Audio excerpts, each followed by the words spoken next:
Bir шулай җиргә төшүче кар бөртекләрен күзәтеп торган вакытта, нишләп әле аларның берничәсен бияләйгә алып, төзелешләрен тикшермәскә? Аларның симметрик икәнлекләрен күрергә була. Әгәр дә яхшылап карасагыз, кар бөртегенең 6 ягы бар икәнен күрәчәксез. Кар бөртеген бузланып каткан су дип әйтергә була.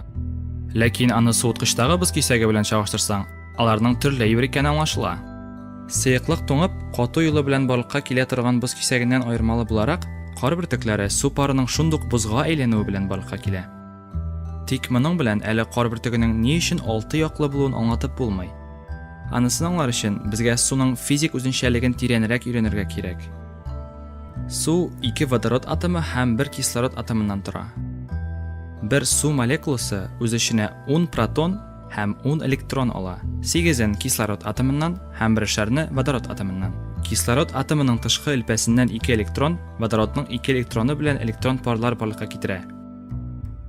Ә кислородның тышкы элпәсендә калган 4 электрон 2 пар барлыкка китерә. Без әлеге атомнар арасындагы бәйләнешне ковалент бәйләнеш дип атыйбыз. Барлык электрон парлар да кире корылмада була. Бер төрле корылмалар бер-берсеннән этелеп китәләр. Шуңа күрә алар мөмкин кадәр ераграк урнашырга омтыла. Бу парлар 4 электрон булытны барлыкка китерә. Аларның икесе водород белән кислородның электрон парлары торган җирендә урнаша. Берләшмәгән парлар берләшкән парлардан да ныграк бер-берсеннән этелеп торалар. Шуңа күрә водородның 2 атомы бераз алгарак, 4,5 градус почмакка этелә. Су молекуласы исә электрик яктан битараф. Тик кислород атомы күбрәк электроннар белән идарә итеп, йомшак кире, ә водородныкы йомшак уңай корылма ала. Кире корылма ярдәмендә бер молекуланың кислород атомы башка молекуланың уңай корылмалы водород атомына тартыла. Шулай итеп, 2 молекула арасында водород бәйләнеше дип атала торган йомшак бәйләнеш барлыкка килә. Су туңган вакытта мондый бәйләнешләр күп тапкыр барлыкка киләләр. Һәм ахыр чиктә алар 6 яклы төзелеш барлыкка китерә. Чөнки молекуладагы һәрбер водород һәм кислород атомнары арасында почмак бар. Бу кар бөртегенең нигезе булып тора. Һәм ул үсүе дәверендә үзенең 6 яклы төзелешен саклый.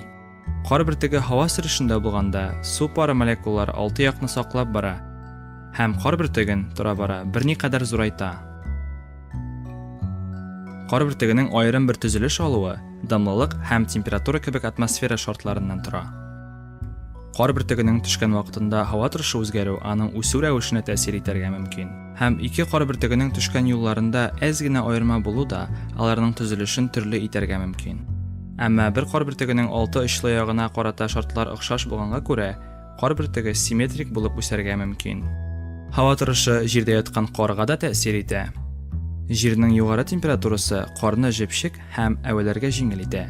Чөнки сыек суның молекулалары кар бөртекләренә бер-берсенә ябышырга ярдәм итә. Эри башлаган кар башка кышкы эшчәнлектә дә әһәмиятле роль уйный.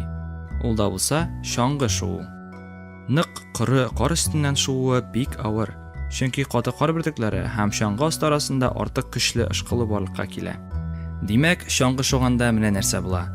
Чаңгы кар өстенә ышкыла һәм аны җылытып, үзенә шуарга ярдәм итә торган юка гына су катламы барлыкка китерә.